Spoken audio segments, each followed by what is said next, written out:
Demand చేస్తున్నారు. ఎందుకంటే కొన్ని ప్రాంతాల్లో కోతలు అయిపోయాయి, నూర్పిళ్ళు అయిపోయాయి. ముఖ్యంగా తెనాలి డివిజన్లో రైతాంగం చాలా వరకు ధాన్యాన్ని ఎక్కడ తడిచిపోతుందని కళ్ళాల్లోనే అమ్ముకున్నారు. అది కూడా దారుణమైన రేటుకు అమ్ముకున్నారు. 1300, 1350, 1400. ఎక్కడ కూడా ఈవెన్ 1% కూడా మద్దతు ధర ఇచ్చి కొన్నటువంటి పాపాన్ని ఈ ప్రభుత్వం పోలేదు. కనీసం ఇంకా మిగిలినటువంటి ధాన్యాన్ని అయినా సరే మీరు మద్దతు ధర ఇచ్చి కొనాలని మేము డిమాండ్ చేస్తున్నాం. ఇది పోతే ఇక ఈ పల్నాడు ప్రాంతంలో ఇంకా కోతలు ఇంకా బాగా లేతగా వేశారు. అక్కడ వచ్చేటటువంటి పంటనైనా కనీసం కొనుగోలు కేంద్రాలు పెట్టి మిల్లర్ల చేతిలో పెట్టుకోకుండా, దళారుల చేతిలో పెట్టుకోకుండా వాటికైనా 1740 రూపాయలు ఇచ్చి మీరు కొనవలసిందిగా మేము రెండో డిమాండ్ చేస్తున్నాం.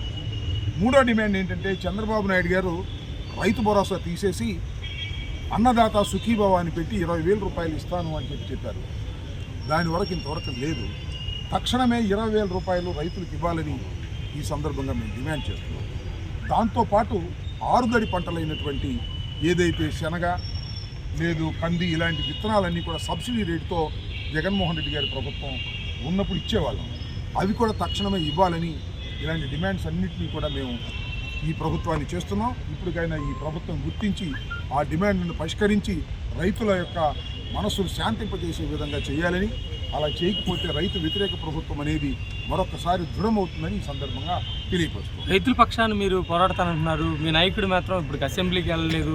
కనీసం రోడ్డు మీద కన్నా వస్తాడా? కనీసం పర్యటన చేస్తాడా? కనీసం మా నాయకుడు రైతుల పక్షాన పోరాడేటటువంటి వీరు రోడ్డు మీదకి వస్తాడంటే చూస్తారుగా మీరు. త్వరలోని మా నిర్ణయాలు కూడా ప్రకటించాం కదా. జనవరి పండుగ అయిన తర్వాత జగన్మోహన్ రెడ్డి గారు ప్రతి పార్లమెంటు నియోజకవర్గానికి వస్తారు, అక్కడే నిద్రిస్తారు, అక్కడే నియోజకవర్గ ప్రజలను కలుస్తారు, ప్రభుత్వం మీద తీవ్రమైన ఒత్తిడి తీసుకొచ్చేటటువంటి కార్యక్రమం చేస్తారు. మాకు మా జగన్మోహన్ రెడ్డి గారికి జనంలో ఉండటమే బాగా ఇష్టం. అన్నీ ఇవాళ మేము పార్టీని ఆర్గనైజేషన్ చేసుకుంటున్నాం. అన్ని చోట్ల జిల్లా పరిషత్కి నిర్ణయాలు జరిగాయి. తర్వాత పార్టీలో ఉన్నటువంటి వివిధ విభాగాలకు సంబంధించి కూడా అన్ని పూర్తయిన తర్వాత నాకు తెలిసి జగన్మోహన్ రెడ్డి గారు ఇంట్లో ఉండటం కంటే రోడ్డు మీద ఎక్కువ ఉంటారు. అది ఆయన స్వభావం.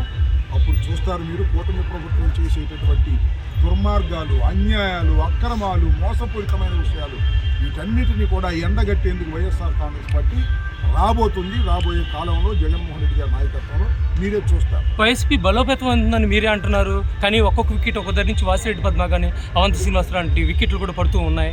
లాస్ట్లోకి ఆ వికెట్లన్నీ ఒక పడిపోయిన తర్వాత ఖాళీ అవుతుందనేది ఒక ప్రధానంగా కూటమి ప్రభుత్వం చెబుతున్న విషయం. భారతదేశ రాజకీయాల్లో అయారాములు గయారాములు చాలామంది ఉంటారు. ప్రభుత్వం అధికారంలో ఉన్నప్పుడు అందరూ డోర్లు పగలగొట్టుకుని వచ్చేస్తారు. అధికారం లేకపోతే వెళ్ళిపోతారు. అయితే సొంత శతకంలో పద్యం నిన్నావు నువ్వు. బాగా చెరువు నిండినప్పుడు కప్పలు బెకబెకమని 100 కొద్ది వస్తాయి, కానీ చెరువు ఎండిపోయిన తర్వాత అన్నీ పోతాయి. అట్లా కొంతమంది అయారాములు గయారాములు ఉన్నారు.